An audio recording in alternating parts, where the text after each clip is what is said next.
नमस्कार दोस्तों, कविता Yadav YouTube channel पर आप सभी का स्वागत है। संपूर्ण हिंदी विषय की तैयारी को आगे बढ़ाते हुए आज की क्लास में हम करेंगे हिंदी साहित्य के भक्ति काल से संबंधित सगुण काव्य धारा के अंतर्गत राम भक्ति काव्य को।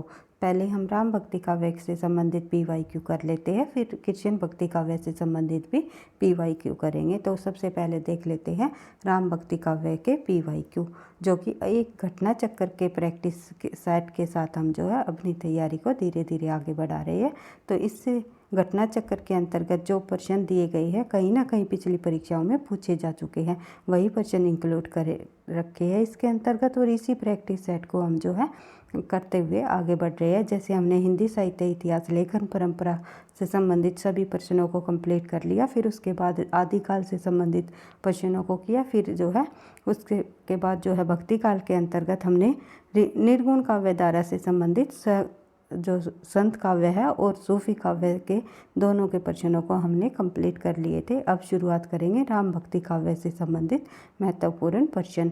जिस भी परीक्षा में हिंदी साहित्य संबंधी प्रश्न पूछे जाएंगे सभी के लिए ये क्लास काफ़ी मददगार साबित होगी। तो शुरुआत कर लेते हैं राम भक्ति काव्य के प्रश्न नंबर 1 से। स्वामी अगरदास किस काव्य धारा के कवि हैं? तो आप सभी को पता है स्वामी अगरदास जी है, जो एक राम भक्ति काव्य धारा के प्रसिद्ध कवि माने जाते हैं। देख लेते हैं इससे संबंधित महत्वपूर्ण और अन्य तथ्य अगरदास जी से संबंधित। तो स्वामी अगरदास राम भक्ति के प्रमुख कवि थे। इस शाखा के प्रमुख कवि रामानंद, तुलसीदास, नाभादास, प्राणचंद चौहान, केशवदास और स्वामी अगरदास कृष्ण दास पहरी के शिष्य है। कई बार पूछ लिया जाता है स्वामी अगरदास जी का गुरु का नाम बताइए, तो स्वामी अगरदास जी के गुरु कौन रहे हैं? कृष्णदास पहरी। इनकी रचना जो है हितोपदेश, उपखाना बावनी, ध्यान मंजरी, राम ध्यान मंजरी और कुंडलिया जो है आदि इनकी रचनाएं हैं। बढ़ते हैं आगे अगले प्रश्न पर। इस प्रैक्टिस सेट के अंतर्गत जो वही प्रश्न दिए गए हैं उनकी बिल्कुल विद सॉल्यूशन के साथ आंसर दिया गया है, जिससे जो आपके अन्य तथ्य भी आपको साथ साथ प्रश्न के जो प्रश्न से संबंधित होते हैं तो अन्य तथ्य भी देखने को मिलते हैं, जिससे आपको जो है परीक्षा की और भी अच्छे से तैयारी हो जाती है। और तथ्यों के बार बार रिवीजन होने से जो है आपको वे याद भी हो जाते हैं। जितने भी इम्पोर्टेंट प्रश्न हैं वे बार बार दिए गए हैं, रिपीटेशन भी की गई है प्रश्नों की।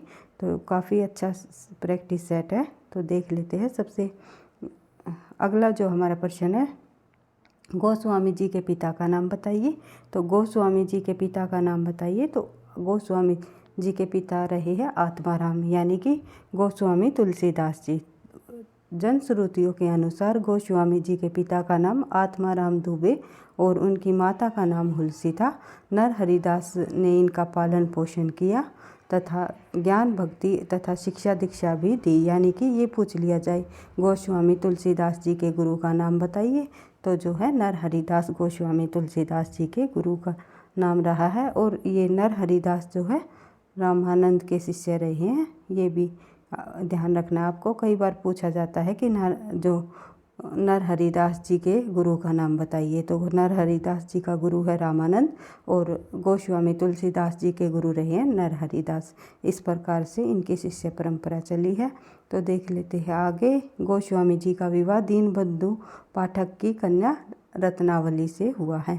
तो ये इस प्रश्न में हमें पता चल रहा है कि तुलसीदास जी की पत्नी का नाम रत्नावली, गुरु का नाम नर हरिदास, पिता का नाम जो है आत्माराम दुबे और माता का नाम हुलसी। इस प्रकार से एक प्रश्न के साथ जो है आपको कई प्रश्न देखने को मिल गए। देख लेते हैं अगला प्रश्न जो है प्रश्न संख्या 3।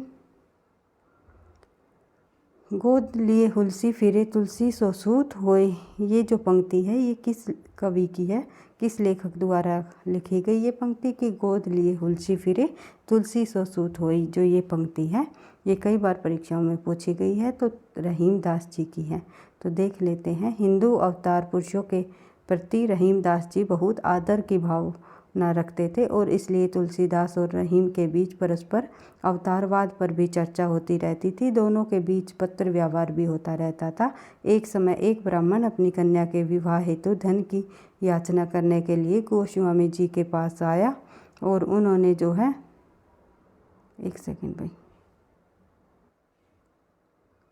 उन्होंने जो है दोहे की एक पंक्ति लिख करके लिख करके जो है रहीम के पास भिजवा दी गई। और रहीम के पास जब ये पंक्ति भिजवा दी गई तो कौन सी पंक्ति थी वो थी, सुरतिये नर्तिये नागतिये यह चाहत सब कोई। जो रहीम ने ब्राह्मण को वंचित धन दिया और दोहे की पूर्ति कर उसे वापस तुलसीदास जी के पास भिजवा दिया, जो इस प्रकार है, गोद लिए हुलसी फिरे तुलसी सो सूत होए। इस प्रकार से जो है एक ब्राह्मण के माध्यम से एक दूसरे को ये पंक्तियाँ लिख करके पहुँचाई गई।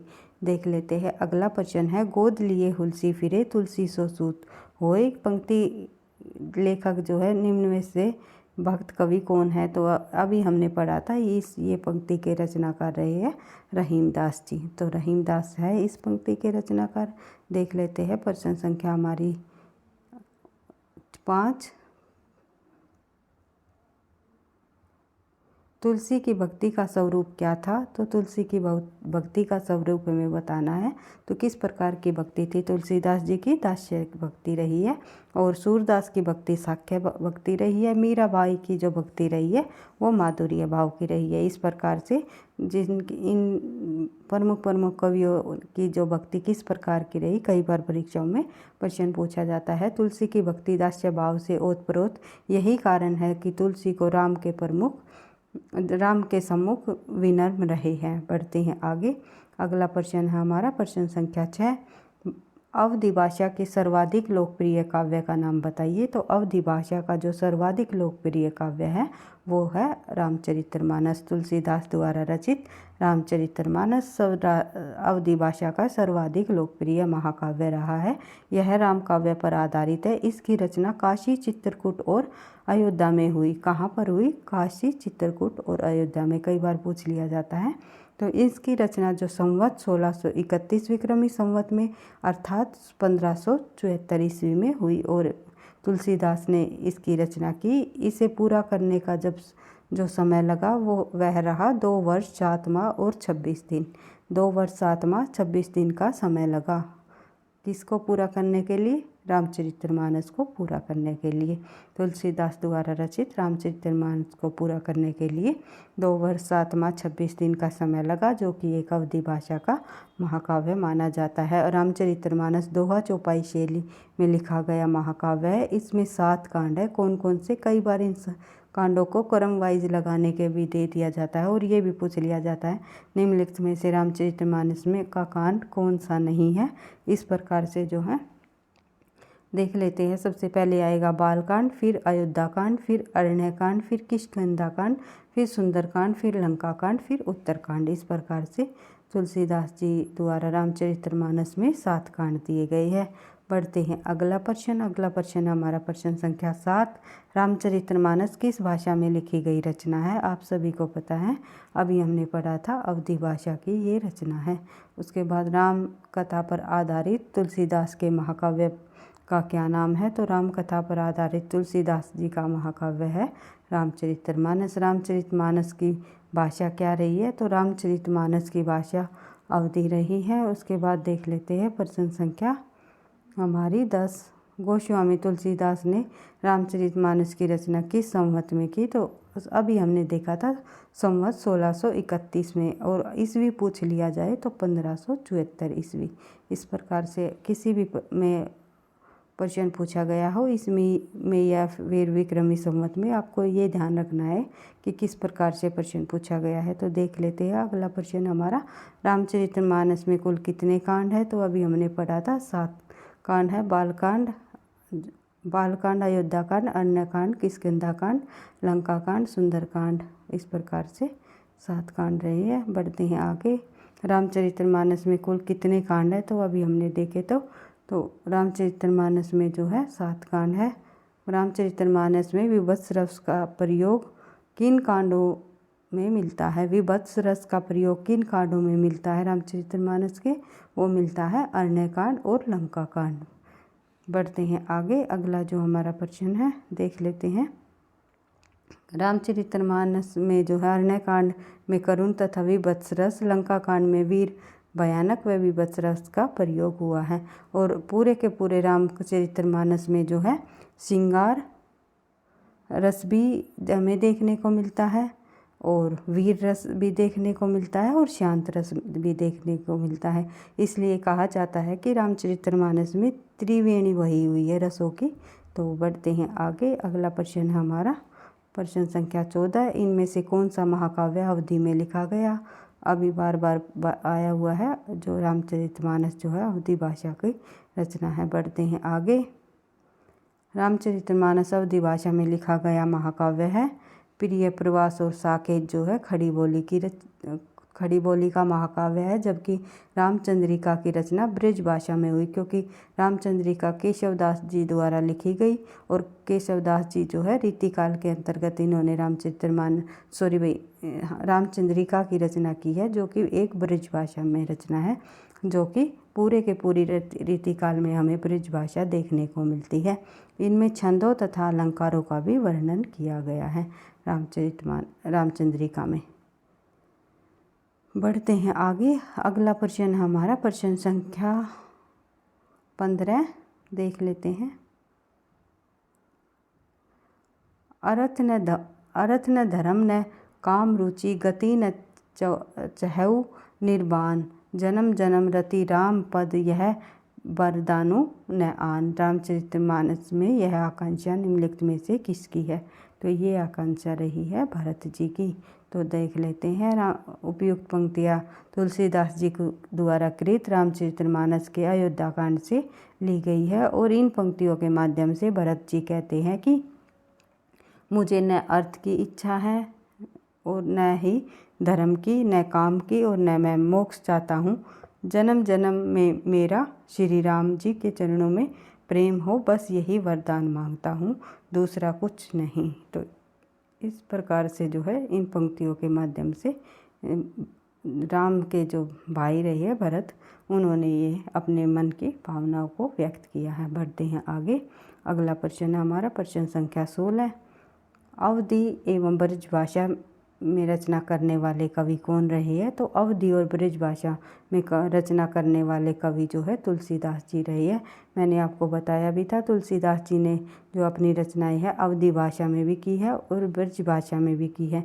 कई रचनाएं उनकी अवधी भाषा में मिलती है तो कई रचनाएं जो है ब्रज भाषाएं में मिलती है। तो अवधी और ब्रज भाषाओं में हम उनकी रचनाओं को कैसे पहचान सकते हैं कि कौन सी रचना किस भाषा में लिखी इन्होंने? तो ये मैंने आपको पिछली क्लासों में ट्रिक के साथ बता दिया था कि जिस रचना में आपको जो है वली शब्द दिखाई दे, तुलसीदास जी की जो रचना है वली शब्द मिले पीछे, जैसे कि कवितावली, गीतावली और दोहावली, ये सभी रचनाएं जो है इनकी ब्रज भाषा की रचना है। और जो अन्य और जो वै से शुरू हो जो रचना, जैसे वैराग्य संदीपनी या फिर जो है विनय पत्रिका वली वाली रचनाएं और वै से शुरू होने वाली रचनाएं, लगभग जो ये सभी रचनाएं जो है तुलसीदास जी की ब्रज भाषा की रचनाएं है, अन्यथा और सभी रचनाएं उनकी अवधी भाषा की रही है। तो देख लेते हैं। अवधी एवं ब्रज दोनों में रचना करने वाले कवि गोस्वामी तुलसीदास जी है। उन्हें जो है हिंदी का जातीय कवि भी कहा जाता है। हिंदी का जातीय कवि किसने कहा गोस्वामी तुलसीदास जी को? ये आपको कमेंट बॉक्स में लिख करके बताना है, क्योंकि ये मैं कई बार आपको पहले प्रश्नों के माध्यम से बता चुकी हूँ कि गोस्वामी तुलसीदास जी को हिंदी का जातीय कवि किस विद्वान ने कहा। कई बार परीक्षा में पूछ भी लिया जाता है, तो आप कमेंट बॉक्स में लिख करके बताओगे कि गोस्वामी तुलसीदास जी को जातीय कवि किस विद्वान द्वारा कहा गया। देख लेते हैं आगे। इन्होंने हिंदी क्षेत्र में मध्यकाल में प्रचलित दोनों काव्य भाषाओं में रचनाएं की है। अवधी और ब्रज में समान अधिकार था उनका। वस्तुतः तुलसीदास जी ने गीतावली, कवितावली आदि में मुक्तक की कथा कही है। देख लेते हैं अन्य महत्वपूर्ण तथ्य भी। गोस्वामी द्वारा रचित 12 ग्रंथ प्रमाणिक माने जाते हैं। वैराग्य संदीपनी, रामलला नछु, रामाज्ञा प्रश्न, बर्वे रामायण, जानकी मंगल, कृष्ण गीतावली, पार्वती मंगल, गीतावली, दोहावली, कवितावली, विनय पत्रिका और रामचरितमानस, ये 12 ग्रंथ जो है आचार्य रामचंद्र शुक्ल ने भी जो है तुलसीदास जी के 12 ग्रंथों को प्रमाणिक माना है। बढ़ते हैं आगे। रामाज्ञा प्रश्न में 7 सर्ग है और इसमें सर्ग में 7 कोष्टक है और प्रत्येक कोष्टक के 7 दोहे हैं, ये आपको ध्यान रखना है। और तुलसीदास जी ने रामाज्ञाप्रश्न की रचना मात्र 6 घंटे में की थी। रामचरितमानस को लिखने में तो समय लगा 2 वर्ष 7 माह और 26 दिन, लेकिन जो इनकी रामाज्ञाप्रश्न जो रचना है उसकी जो रचना की इन्होंने केवल 6 घंटों में। इस प्रकार से हर एक रचना का जो ये इनका समय दिया हुआ है, इनको भी आपको ध्यान रखना है, क्योंकि ये कहीं ना कहीं परीक्षा में पूछे जाते हैं। बढ़ते हैं आगे। अगला प्रश्न है प्रश्न संख्या 17। निम्नलिखित में से कौन सी रचना तुलसीदास जी की नहीं है? तो तुलसीदास जी की कौन सी रचना नहीं है इनमें से देख लेते हैं। रामचंद्रिका, कवितावली, गीतावली, विनय पत्रिका, ये तीनों रचनाएं तुलसीदास जी की है। कवितावली, विनय पत्रिका और गीतावली। लेकिन रामचंद्रिका जो रचना है वो केशवदास जी की है। बढ़ते हैं आगे। अगला प्रश्न हमारा प्रश्न संख्या 18। इनमें से कौन सी रचना तुलसीदास जी की नहीं है? तो तुलसीदास जी की कौन सी रचना नहीं है? रामचरितमानस भी तुलसीदास जी की है, कवितावली भी तुलसीदास जी की है, गीतावली भी तुलसीदास जी की है, लेकिन साकेत जो है मैथिली शरण गुप्त द्वारा लिखी गई रचना है। बढ़ते हैं आगे। अगला प्रश्न है भक्ति काल के किस कवि को जातीय कवि कहा गया है? तो जातीय कवि कहा गया है तुलसीदास जी को। अगला प्रश्न देख लेते हैं प्रश्न संख्या 20। वैराग्य संदीपनी किस कवि की रचना है? तो वैराग्य संदीपनी जो है ये भी तुलसीदास जी की रचना है। बढ़ते हैं। और किस भाषा की है? मैंने आपको ट्रिक बताई थी, वैसे शुरू है तो ब्रज भाषा की ये रचना है। बढ़ते हैं आगे। अगला प्रश्न हम देख लेते हैं। वैराग्य संदीपनी की रचना जो है किन्होंने की? तो तुलसीदास जी ने की। उसके बाद देख लेते हैं प्रश्न संख्या 22। इनमें से कौन सा कथन असत्य है? इनमें कौन सा कथन असत्य दिया गया है ये देख लेते हैं। ज्ञानाश्री शाखा के कवि निराकार की उपासना करते हैं। कबीर संत कवि है, ये बिल्कुल सही है और ए भी सही है, क्योंकि ज्ञानाश्री शाखा के कवि जो है निराकार की उपासना करते हैं। ईश्वर का कोई ना रूप है, ना आकार है, ना रंग है, यानी कि निर्गुण काव्यधारा के जो कवि रहे हैं उनको ही ज्ञानाश्री शाखा के कवि कहा जाता है। संत कवियों को, जो निर्गुण काव्यधारा के अंतर्गत संत कवि हुए हैं, उन्हें ज्ञानाश्री शाखा के कवि कहे जाते हैं, जैसे कि कबीरदास जी। तो ये ऑप्शन बिल्कुल सही हो जाएगा हमारा। बी भी सही है, क्योंकि कबीरदास जी एक संत कवि रहे हैं। प्रभु जी तुम चंदन हम पानी, रैदास जी की पंक्ति है, बिल्कुल सही है। संत तुलसीदास जी ज्ञानाश्री शाखा के कवि है, ये गलत हो जाएगा, क्योंकि सगुण काव्यधारा के अंतर्गत राम भक्ति काव्य के कवि माने जाते हैं। तुलसीदास जी प्रमुख कवि रहे हैं। राम भक्ति काव्य के एक प्रकार से ये प्रतिनिधि कवि रहे हैं। कई बार परीक्षा में पूछा जाता है कि राम भक्ति के प्रतिनिधि कवि कौन रहे हैं, या फिर कृष्ण भक्ति के जो है प्रतिनिधि कवि कौन रहे हैं? तो कृष्ण भक्ति के प्रतिनिधि कवि सूरदास, राम भक्ति के प्रतिनिधि कवि जो है तुलसीदास जी को कहा जाता है। बढ़ते हैं आगे। अगला प्रश्न हमारा है ज्ञानाश्री शाखा के, इसकी व्याख्या देख लेते हैं। ज्ञानाश्री शाखा के कवि निराकार की उपासना करते हैं। कबीर संत कवि है और प्रभु जी तुम चंदन हम पानी, रैदास जी की पंक्तियाँ हैं। संत तुलसीदास रामाश्री शाखा के कवि है, अतः सब ये जो हमारा आंसर हो जाएगा डी। पढ़ते हैं आगे। अगला प्रश्न हमारा देख लेते हैं भाई, प्रश्न संख्या 23। नेक्स्ट पेज पे आ गए, देख लेते हैं। प्रश्न संख्या 23 में देखते हैं भक्ति काल का रामाश्री शाखा में निम्नलिखित में से कौन सा कवि है? तो रामाश्री शाखा के अंतर्गत कौन कवि है? अभी हमने बार बार पढ़ रहे हैं तुलसीदास जी को। बढ़ते हैं आगे। निम्नलिखित में विकल्पों में से कौन राम भक्ति काव्य की विशेषता नहीं है? तो राम भक्ति काव्य की इनमें से कौन सी विशेषता नहीं है, ये आपको बताना है। विष्णु के अवतार रूप में राम का वर्णन, उसके बाद ये लोक मंगल एवं सामान्य भावना का प्रतिपादन, ये भी इनकी विशेषता रही है। असत्य पर सद्वर्तियों की विजय, ये बिल्कुल सही है। असत्य पर सत्य की विजय होती है। और कृष्ण की विविध लीलाओं का गायन, तो ये हो जाएगा हमारा गलत, क्योंकि राम भक्ति काव्य के अंतर्गत कृष्ण की नहीं, राम की जो है भक्ति का अधिक गायन किया गया है। राम की भक्ति की गई है। राम काव्य के अंतर्गत राम की लीलाओं का वर्णन किया गया है, ना कि कृष्ण की विविध लीलाओं का। आंसर हो जाएगा हमारा डी। बढ़ते हैं आगे। अगला प्रश्न है हमारा प्रश्न संख्या 25।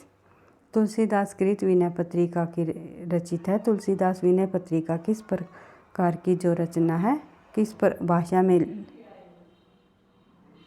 रचित है? विनय पत्रिका ब्रज भाषा की रचना है। भाई आपको ट्रिक के साथ आपको जब याद कराया था तो विनय पत्रिका, विनय वैसे शुरू हो रहा है तो ब्रज भाषा की ये रचना है। बढ़ते हैं आगे। अगला देख लेते हैं, एक बार इसके थोड़ा सा व्याख्या को भी समझ लेते हैं। गोस्वामी तुलसीदास द्वारा रचित विनय पत्रिका की रचना ब्रज भाषा में है। इनमें गोस्वामी की सेवा में करुणातम शब्दों में अपनी दीनता का निवेदन किया और विनय पत्रिका का अर्थ अर्जित प्रस्तुत की है कि इनमें दरबारी शिष्टाचार का पूर्ण निर्वाह हुआ है। बढ़ते हैं आगे। अगला प्रश्न है हमारा विनय पत्रिका की भाषा। अभी हमने देखी थी ब्रज भाषा, विनय पत्रिका की भाषा ब्रज भाषा। बढ़ते हैं आगे। अगला प्रश्न है प्रश्न संख्या 28। विनय पत्रिका नामक ग्रंथ की रचना गोस्वामी तुलसीदास जी ने की है। कृष्ण गीतावली ग्रंथ के रचनाकार भी गोस्वामी तुलसीदास जी रहे हैं। कृष्ण गीतावली तुलसीदास जी का ब्रज भाषा में रचित अत्यंत मधुर एवं रसमय गीति काव्य माना जाता है। किस प्रकार का गीति काव्य है? अत्यंत मधुर एवं रसमय गीति काव्य है कृष्ण गीतावली, जिसकी भाषा क्या है? ब्रज भाषा है। इनमें कृष्ण की बाल अवस्थाओं और गोपी उद्धव संवाद के प्रसंग कविता शैली में है और कृष्ण गीतावली में कुल 61 पद है। इसके कुछ पद सूरसागर में भी पाए जाते हैं, ये आपको ध्यान रखना है। बढ़ते हैं आगे। अगला प्रश्न है हमारा प्रश्न संख्या 30। कृष्ण गीतावली नामक काव्य ग्रंथ के रचयिता बताइए। तो कृष्ण गीतावली नामक काव्य ग्रंथ के रचयिता रहे हैं तुलसीदास जी। कृष्ण गीतावली के रचनाकार तुलसीदास जी। कृष्ण गीतावली नामक काव्य कीर्ति के रचनाकार तुलसीदास जी। उसके बाद देख लेते हैं गीतावली की रचना किस प्रकार की रचना है। गीतावली एक तरह से तो ये एक मुक्तक काव्य है। गीतावली के रचनाकार भी तुलसीदास जी हैं। ये एक जो है मुक्तक काव्य है।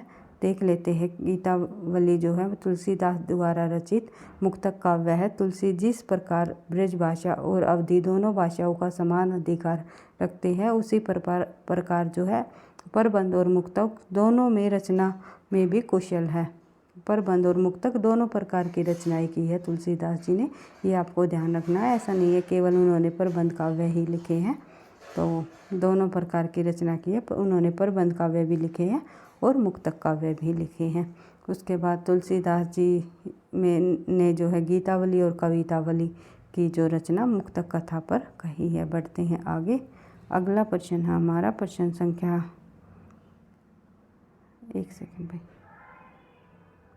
प्रश्न संख्या 38। रामचरितमानस का ज्ञान दीपक प्रसंग किस कांड में वर्णित है?